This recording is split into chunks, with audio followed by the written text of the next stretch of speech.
Oh, yeah. So can somebody check for me and tell me what's going on that side?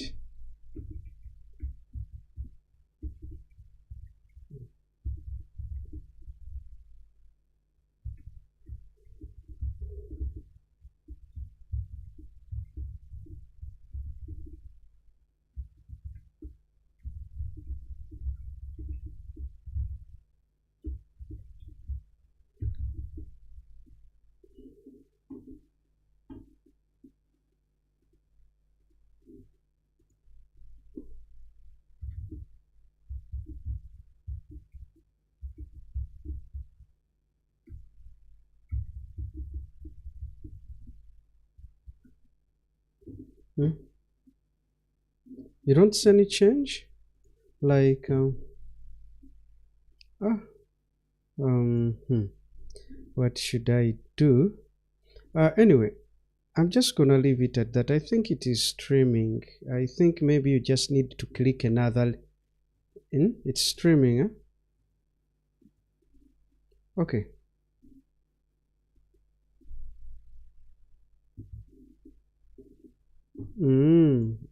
Okay. Yeah, we shall leave it at that and hope that it's working. Anyway, so today, uh, um,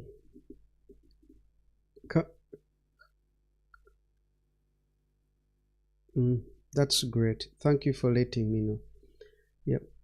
So those on Zoom, I think now it's time to mute and we go live. Thank you very much. So today we are going to look at the command line interface and look at the essential commands for developers, and the reason we are looking at this is that if you are looking here on the screen, I'm going to share something that just a moment. I'm going to share something to show us the reasons why we should learn the command line as developers. Most people take it lightly and they ignore command line or learn it late in the career, and everything becomes hard or difficult. So a command line interface, commonly known as the CLI, is a powerful tool that enables developers to interact with their computers operating system using text commands. So what we mean by the computer operating system is the Windows, the Mac OS, the Ubuntu or Linux. Those are the different varieties of operating systems that you can interact with using a command line interface. So for example, if I click File on this program, this is a graphical user interface, that's a graphical user interface. However, you can also command your computer using a command line interface, and the command line interface is text. You use text on a certain interface. While it may seem daunting at first, mastering the CLI can greatly enhance developers' productivity and efficiency. So the keywords here is efficiency and productivity. As a developer, you have to be highly productive and efficient. So how do you become productive? Since you won't be having to hold the mouse and the keyboard when you are in the command line interface, definitely you're gonna be more productive because you save some time. So let's look at the command line interface in practice. So when you are going to use the command line interface, you need something, a particular program known as the terminal, or a command prompt for those people who are using Windows. For people who are using Windows, you can use a command prompt, you can use PowerShell, but I encourage you to download GTBash. That way, many of the commands we are going to look at in this session, you can access them. So right here, I've opened a command line interface known as the terminal for Mac. How you open it? You go to your apps on the launchpad, open them, and in the search type terminal. You will be able to click and open it. It can be in white depending on the color scheme of your operating system, and it can be black or dark like the way you see mine. If it's in white, the words will be in black. If it's in dark mode, the words will be in white. Now, these white things you see, or white words, you see them there because when I opened it, I typed something there, but I'll close it and open a new one. Actually, let me quit it. Then I'll go here, then type terminal over here, then open it. It will be like this. Okay, now you can zoom it if you want to see like slightly larger text. How you do that? You press command on your computer and plus together with the plus, or you go at the top here, click view and select bigger like that, so that way you can, if you prefer to see larger fonts, that way it's possible. All right, the other thing you can do is to open tabs. If you are working in this one, just the way we use browsers, you can be visiting a website and you leave it in a certain tab and you open another website in another tab. So even on the terminal, we can click here to get a tab, and the tab will be empty with its own things, or to start a new session for you. So in today's session, we are going to look at these different categories of commands. We are going to look at, just a moment, let me put up something here. Categories of commands.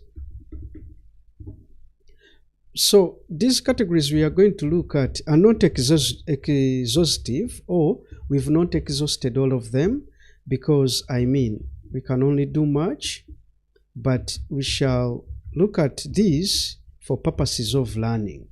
So we shall look at navigation commands, file manipulation or management commands. We shall look at system information commands or process commands, and we shall also look at some networking commands. And I think those are enough for this session. All right, let's go at it. So navigation commands, these ones they enable us to navigate the operating system. For example, we can create files, create, delete, edit files. We can also do things like moving. We can move from one file to another,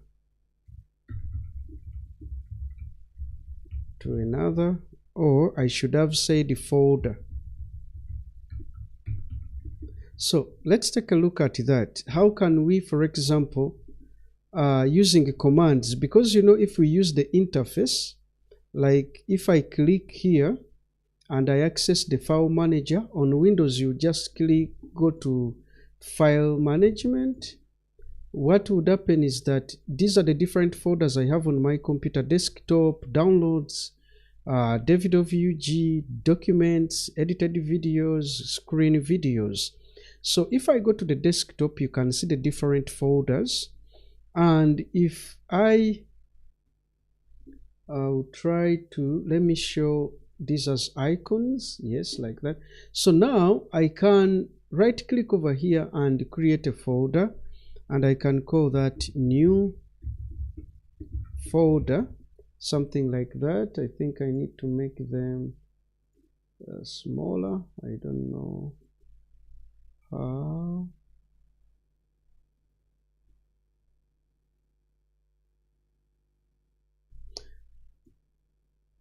Okay, just a moment. I'll try. Ooh. Okay, I'll try to make them smaller a bit, and then group by name. Yeah. So where's new folder? Yes, so new folder is right here, and let me rename it to lesson.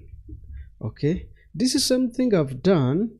I can do it in the command line. Here I've used a GUI, but remember, using a GUI, that means that I have to go around clicking, so on and so forth. So that makes life a little bit, can make life a little bit harder, depending on your experience and how much you are working in a code editor. So the folder we created is right here. I want to go on desktop via the command line and create a folder called lesson 1, and we come back and see if we shall see it. So what do we do? I come to the command line here, and I want to issue the command that creates a directory. However, I don't know. You can see that you see a tilde here. That's where the cursor of the terminal is located. So I need to find which location I am at. So I type pwd, which is a command for, which means, in pwd in full is a command that stands for print working directory. So the moment I issue it and press enter, they show me the current path I am at. So I am at a path of users /davidovug. So this means that I'm in, this means that on my computer there's a folder or directory known as users, and there's another folder known as davidovug. So now that means I'm not, my terminal is not on the desktop. So what should I do? What I can do now is to type the ls command, which says list the information at this path. So this one here is also known as a path because it shows you the way how you get to certain locations, or it shows you the location you are at in the terminal. So if I type ls, they'll show me the different documents and folders. You can see desktop, documents, downloads. Those ones in blue are the folders or directory. Then the files, this is a music file, so it's colored differently like red. And this is a JSON file, it's also colored differently. So I am interested in a desktop. What shall I do? I'll write the command cd, which stands for change directory, meaning that I'm going to change from the current path I am in to another path. And I type cd, I put a space, and I type the directory I want to go to, which is desktop. So the moment I do that, you can see that the command line interface has changed from the tilde to the word desktop. This arrow here is pointing to desktop to show you that where you are now is the desktop. If I type pwd, they will show me that now I'm at users /davidovug /desktop, which means that there's a parent folder users, which has a child folder davidovug, and davidovug has a child folder of desktop. Now I can also show the things that are on the desktop by typing ls, and you can see the things have been listed. And if I scroll at the top, you can see lesson is here. but I was interested in creating another directory called lesson 1. So there's a command for creating directories, which is among the navigation directories, and it's mkdir. It doesn't have any space. It's in small letters or small caps. I mean lower caps. It's not what? Commands are usually case sensitive. So I have to type it and then type the name of the folder that I want to create. So, and the name of the folder is lesson 1. So I type enter, and guess what? This folder has been created. If we don't see any message from the terminal, that means there isn't any error. But if there's an error, the terminal will respond. For example, I can type that command again, and you see there is a message we've got which reads mkdir lesson 1 file exists. So this means that lesson 1 folder is already existing. Now if we go to our GUI and we look here where you see the cursor or that area I've selected, it completely shows you that we've created this directory. So what other thing can we do? We can look at another command for wait a moment. First of all, we've so far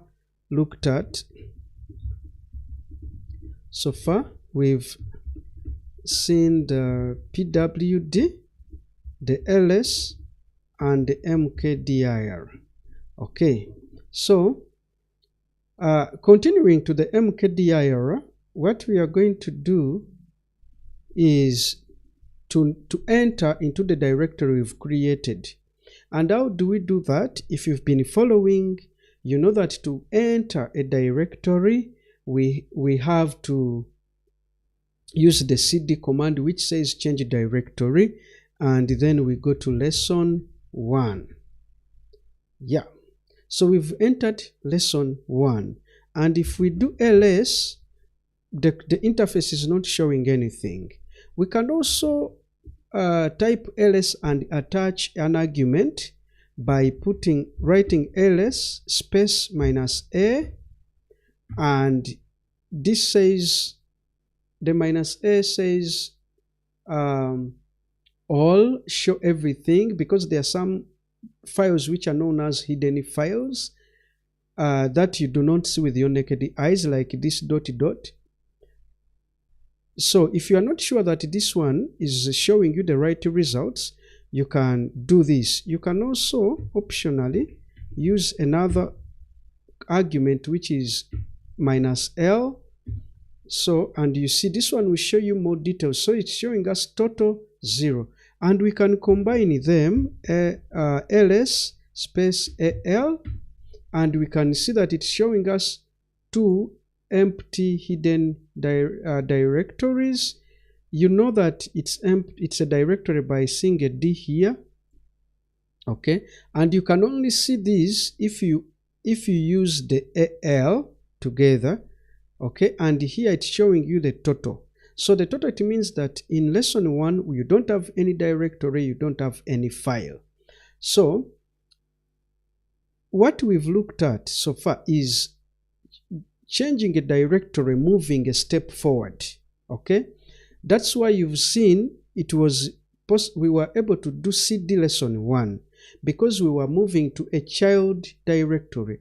But what if we are moving to a sibling directory or a parent directory?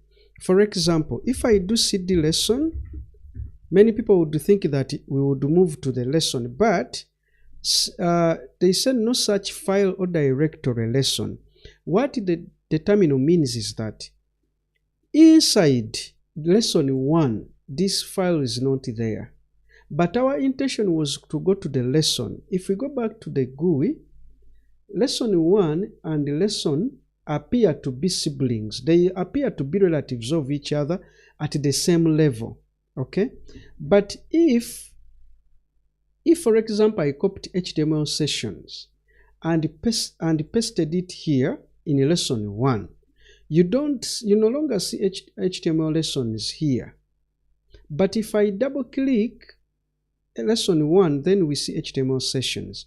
What this means is that HTML sessions is a child of lesson 1.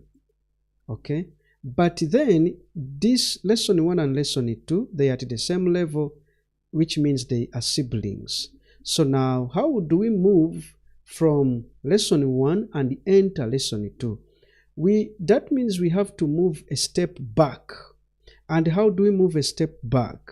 You do CD, then you write 2 dots, a /, and the name of the directory that you want to go in. If you don't put the name of the directory you want to go in, you will be meaning that I want to go in the parent directory. Let's see what it will do. I'll tap enter, and this one shows you that you are now at desktop, which means that ... took us one step at the top, and we are now in the parent directory. So if we did ls space -al, it will show us everything in the desktop directory, like you can see, and it will give us more details. For example, it will show us the user who owns this file, the group the user is part of. It will show us the file permissions, the number of bytes, the date this was created, the name of the file. So it will show us a lot of details. Now, that means if I wanted to move to lesson, now I would do lesson, cd lesson, because lesson is a child of desktop. That works. Now, from lesson, if I want to go to lesson 1, I would write cd ... lesson 1. Why? Because lesson 1 is a sibling of lesson, and the command line interface is showing you that we are in lesson 1. So that's how you move forward or backwards. Whenever you are including the ... that means you are moving backwards. If, for example, you can move from lesson 1 and go to the desktop and also go back to where we started from. If you remember, let me scroll at the top if you to remind you a bit. If you remember, by the time we started, our interface was at the tilde here, the tilde which is usually known as a home directory, so, or the root. So if we want to move back to the root, we can just do cd. This step will move us back from lesson 1 and take us to desktop, and you want to move from desktop all the way back. So what we would do now is to do this twice, ... /, ... do not put a space between them, and enter. You see, now we are back at square 1 at the tilde, and if we do pwd, we are at the user directory of david.vug. So that's how you use cd. Let me hope that has been helpful. Now the next thing, we want to move to lesson 1, okay? Not by moving a lot of steps, but by defining the path. So what we would do, we would write cd. We know that lesson 1 is inside the desktop, so we would do desktop, and you realize that when we are moving forward, we don't use the /. But now, since we are at desktop, we need to separate desktop from lesson 1. So we put a / and type lesson 1.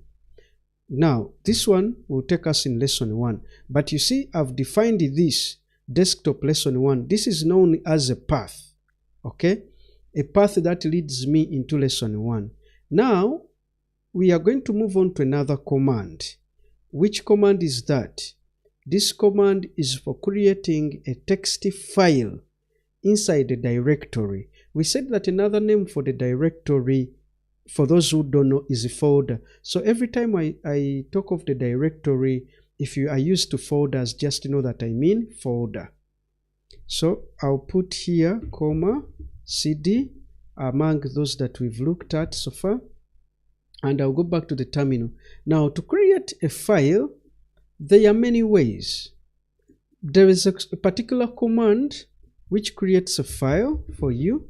It's called touch, and you type it, then you type the name of the file that you want. So in this case, we might want to create a file for HTML, and I'll call it index.html. So you have to specify the file name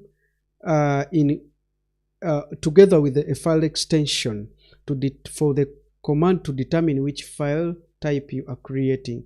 So if I do this, we said if we don't see any response on the terminal, that means that we don't have any errors. So what I'm going to do is to list, and now this thing is showing us that in lesson 1 we have HTML sessions and we have the index. In fact, this is one of the reasons, I mean, the way this appears is one of the reasons I don't use ls alone, but I use it together with the a or al to see the details about a file. And for it to be in list format, to appear organized like this, you would have to write like that, ls space minus al. It will show you the different things and in proper order. So yes, now the touch command is for creating the file, okay? But now what if we wanted to edit this file? Okay, if we wanted to edit this file, the index.html, we have to introduce another command, and different commands perform different tasks, okay? Just the same way in the GUI. In the GUI, if I wanted to create a file, it would probably be a little bit hard. If I go in lesson 1, for example, I right click, you can see that I don't have an option for creating a file. Okay, so you realize that if you are in the command line, it would be really quick for you. But if you're not in the command line, you would open up a program. Like for example, let me open up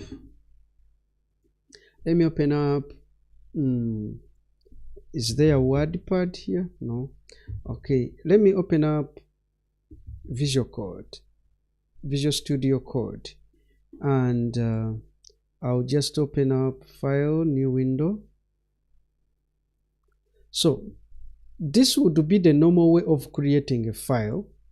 So that means that I would have to first go through opening the folder, you see, and then I'll look for desktop, lesson 1, open that folder, then I would start creating the file from here. But you realize that through the command line, we did not go through all of that, trouble. It did not take us that much time. All right, so how about editing this file? There are many ways depending on which program you have. If you have a program called Nano OVI, you would do this. For example, I would type nano like that, then type index.html. What this program does, or this command of nano does, if the index.html is existing, it will open it for editing. If index.html is not existing, it will just create it and also open it for you.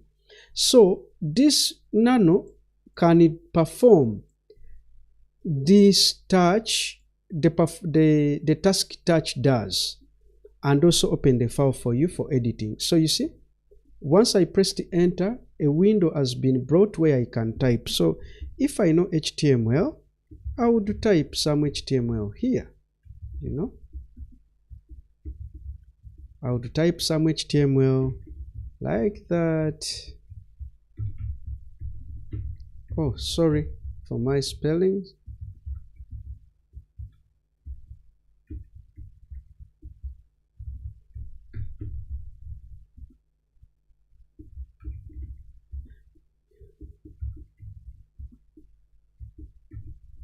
You see, so it would be something like this.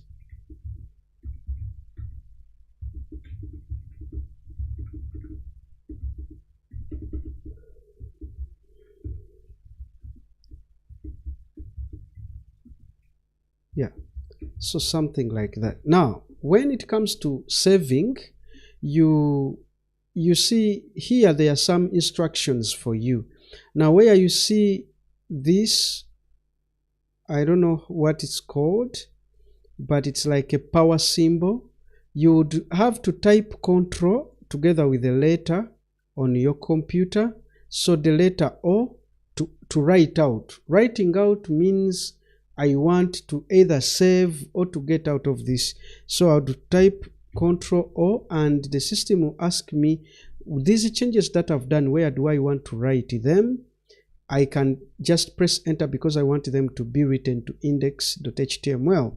So the moment I press enter, they tell me you wrote 9 lines, and I think it's true. 1, 2, 3, 4, 5, 6, 7, 8, 9. Okay, then I would exit the program, the nano program, by typing Ctrl X on my computer. Yeah, things are done just like that. Now, if you wanted to view things, okay, probably we shall look at that later. Before we look at that, let's go back to the VS Code and click here, and the information we typed is here. Sweetly, you know. So that's how you could create a file. I don't know if I did something wrong here, but it's okay. So we go back to the terminal, and we right here we've also looked at the touch and the nano. See these, yeah, you can now count them by fingers, the number of commands you've so far looked at. And then we can go to copying files. So if I'm here, okay, if I'm in lesson 1 and I want to take this file to have another copy of this file in lesson, I would right click and copy. Then I would go click here to go back, then I would enter lesson, and then I would paste item, or Ctrl C Ctrl V on Windows, Command C Command V on Mac. Now you've seen that requires us to click, open the interface, so on and so forth, but we can simply do that in the command. For example, we now have 2 versions of files. We have 2 copies of the file, index.html in lesson 1 and index.html in lesson. So let's go to the terminal. Okay, on the terminal we are going to create a file called about.html. okay, now even before we do that, let's just do this. Before we create the file, let's first copy the file index.html to about.html.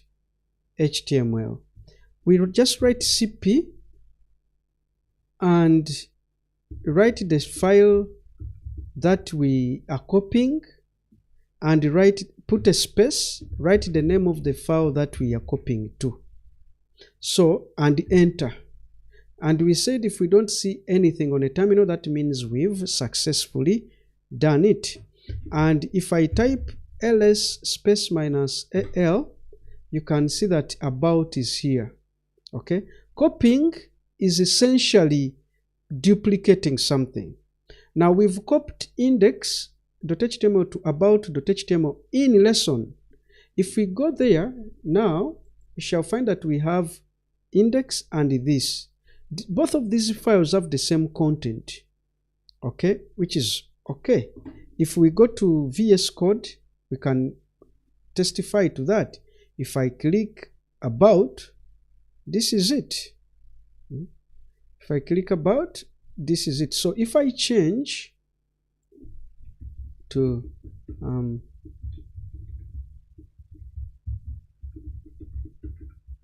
so if I change that and save, what is going to happen is that now index has different things, about has different things. You see, this command of copying can really can save you a lot of time. Okay. Now we want to copy about from lesson 1 to the lesson directory. Before we do that, let's go to the lesson directory to confirm that we don't have about in the lesson directory. And you can see we don't have about in the lesson directory. So what we are going to do is write cp and the file that we want, and then where do we want to take it? We want to move a step back, and after reaching at the desktop we want to move inside lesson. Then in lesson we want to have a file called about. So now this is going to be copied to this path. Yeah, you can see that in lesson we've got the about file. Okay, that's how you can copy files in the terminal, and it can make life really easy and faster. So would this work with the copying? For example, copying big I to lesson. Can we? Let us see. Big I remember big I is a sibling of lesson, and our terminal is in lesson 1. You know, so how would we copy big I? We would say go back to desktop, find big I. Okay, then go back to lesson and put big I there. Oh yeah, let me actually leave that mistake and you see it. So first, if I type enter, they will say no such directory, because the name, this name big, I misspelled it. It's supposed to be big I, if you can see here. All right, so if I go back like that and press enter, we want to see what is gonna happen. cp big I is a directory not copied. So you cannot just copy a directory with cp. You have to find a way of doing it. And how are you going to find that way? My advice is for you to know how to find information about a command you want to use. So you'd write in the terminal, you'd write man, which is a short form for manual, then cp, which is the command you want to learn about. Type enter.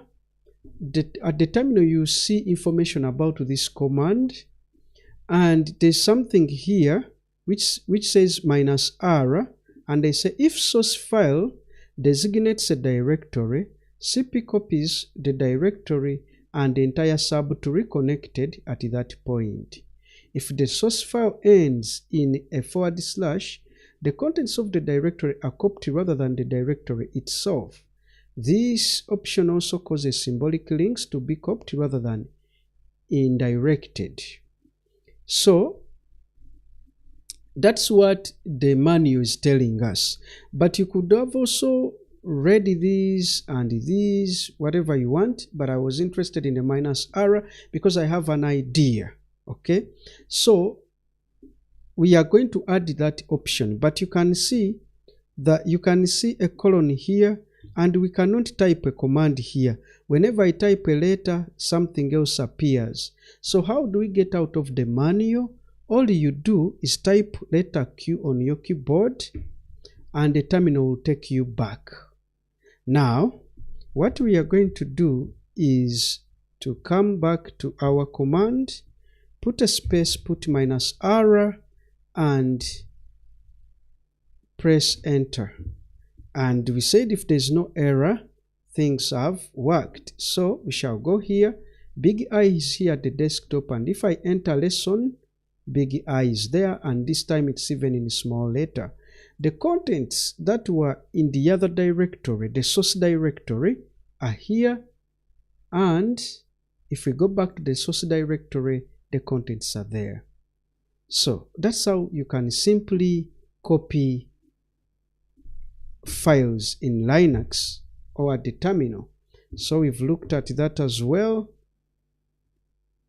And those are all navigation. Actually, touch and nano, we can consider them to be part of the file management or manipulation. And CP is not only about a file manipulation, it's file manipulation anyway. So let me see, CP's file manipulation, undo, as well. So CP here, and this one is also file manipulation. So I'll bring it over here. Okay, I think I need to bold these and do that. Then ls, pwd, and cd are navigation commands. So we can look at another for file manipulation, which is the move. Okay, to move files and folders. To move is what you would refer to as cut and paste, where you would do Control plus X on Windows. On Windows, it's Control plus X, then Control plus V. That's the cut. That is what we refer to as moving in the terminal. So we would use the M command, the mv. For example, we can move, let's list files here. For example, we have less HTML sessions. Okay, let's first start with the file. Let's say we want to move about to service. Okay, we would simply say mv about.html. Then, so this first part is the source, the second part is the destination. This command is quite similar in terms of syntax to the cp or the copy command. So we said we want to move to services.html. So mv about.html space services.html, enter. And if we don't see an error, that means things have worked. So if I list the items in lesson, about is no longer there because we've completely moved it to a new location. It's like renaming it. So if I do ls, we have services, but we don't have about. That's the difference between a copy and moving. Copy leaves you with a copy of the original file, but move just destroys the copy, the original file, and creates a new file. That's how the MV is like. Now, what would happen if we say move HTML sessions to HTML, no, let's say to HTML, tutorials, like that. What would we get? There's something we are going to get which is not weird, it's expected. I'm going to explain why, but I'll tap enter, and you see it says MV tutorials is not a directory. You see here, because there's a space between HTML and the tutorials, so the terminal is considering that HTML it's a different directory, tutorials is a different directory. So how do you signal to the terminal that, you know what, actually this is one file name and this is also one file name? One of the ways you could do it is put the file names in quotation marks like that, put a space, and also put this other file name in quotation marks, and see. So it has not brought any, it has not complained. Now if we do ls, what do we have? we have HTML tutorials, not HTML sessions. Wow, this is sweet. Things are very quick. So imagine if you were coding and you don't want to use the mouse. This is how you do things. You would be in your terminal, type the code, type the move and whatever commands without clicking a single mouse